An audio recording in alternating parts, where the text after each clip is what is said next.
Trump thought he could regain control, but Jasmine Crockett had already shown the nation that composure and intelligence could outshine theatrics.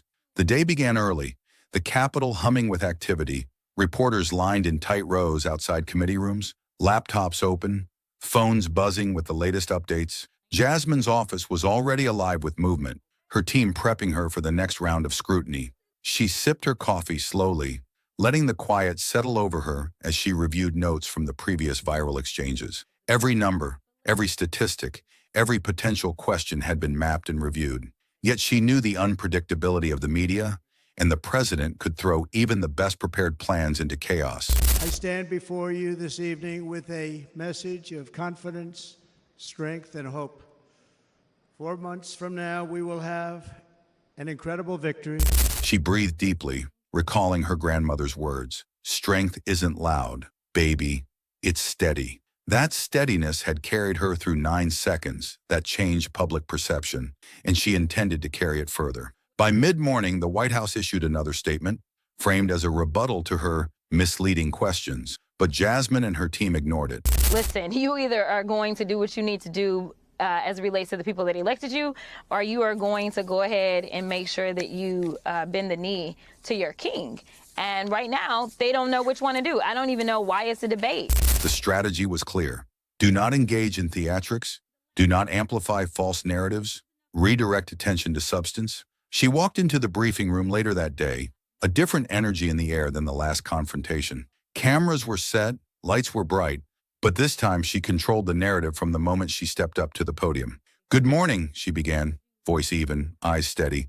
"There has been a lot of noise around my previous questions. Let me be clear.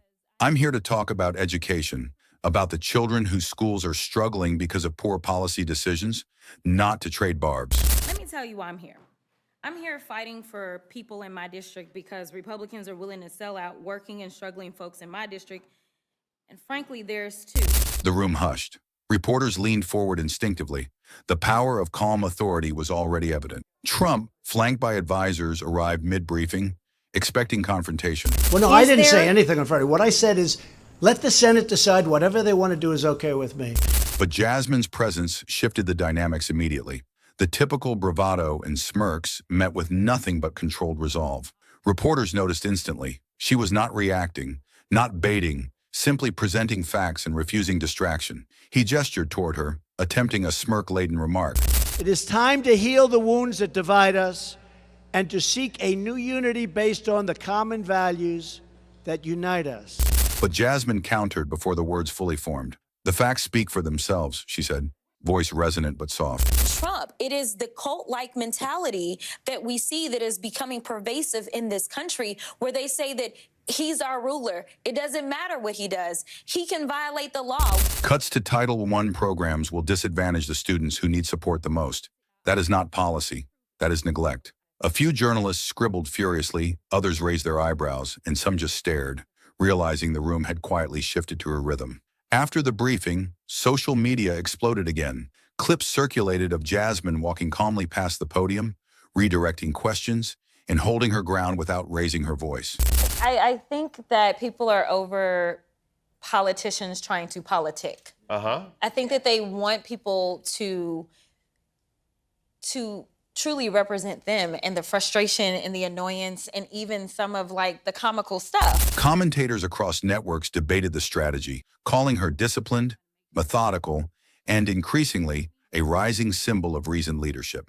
Teachers posted the videos in classrooms, showing students how a single voice grounded in knowledge and composure could hold power accountable. Parents in cafes across the nation watched on their phones and tablets, nodding at her words, passing the clips to their children. The narrative was no longer a viral moment. It had become a movement of perception, demonstrating that civility and rigor could cut through the noise of partisan theatrics. A lot of people who really believed that the Republicans and the president were all about getting the bad guys out. People truly believed your words, but your actions are not matching up, because I've got the receipts showing that they are not matching up.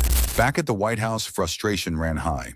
Advisors debated the best way to counter her influence, but each suggestion seemed insufficient. Trump paced, gestures wide, words clipped with irritation. "She's making me look weak. People are listening to her," he muttered, eyes fixed on the screen showing Jasmine at a school visit in Baltimore, reading a speech about educational inequity. The footage highlighted her calm demeanor, contrasting sharply with his own impulsive responses. Advisors whispered, some suggesting attacks, others cautioning restraint, but the reality was unavoidable. Jasmine had controlled the story without confrontation, demonstrating influence in a way few expected. Maybe with those that say have constitutional authority, since we care about the Constitution, then maybe we could have saved the American people not only money, but the lives that are now at risk, as we have to put out warnings for American citizens in this country and abroad. Meanwhile, Jasmine's team mapped a strategy for the next steps. They planned town halls in Detroit, Atlanta, and Chicago, aiming to highlight her message directly to communities most affected by education cuts. She refused to let the conversation be derailed by attacks, instead turning attention to real stories. Students learning in overcrowded classrooms, teachers paying out of pocket for supplies, parents worried about futures derailed by policy neglect. I say that that tells the entire story. In fact, that frames the story. The fact that if it was this big, beautiful thing, you would want everybody to see it. You would want to celebrate it. You would want to have it plastered everywhere. She spent late nights preparing speeches that remained factual, empathetic, and grounded, ensuring every interaction reinforced the central narrative, accountability and evidence over noise and aggression. Her office lights burned long into the night, but the energy felt purposeful, a stark contrast to the White House's frantic efforts to regain control. 3 weeks after her initial 9-second exchange, Jasmine stood at Howard University, the auditorium packed with students, journalists, and educators. Cameras lined the back of the room, but this time they didn't feel intrusive. The audience was here for substance, and she delivered. She spoke about the children she met, the teachers struggling, the policy gaps left unaddressed. She recounted her own strategy of composure, explaining that intelligence and courage were not about shouting, but about asking the hard questions and holding the room accountable. Her words resonated, filling the space with quiet intensity that demanded attention. The applause was steady, growing, a reflection not of spectacle, but of connection, understanding, and clarity.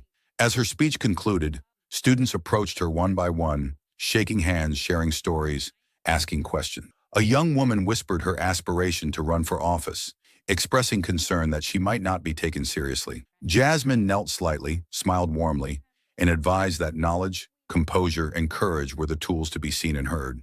She didn't promise fame or power, she promised impact.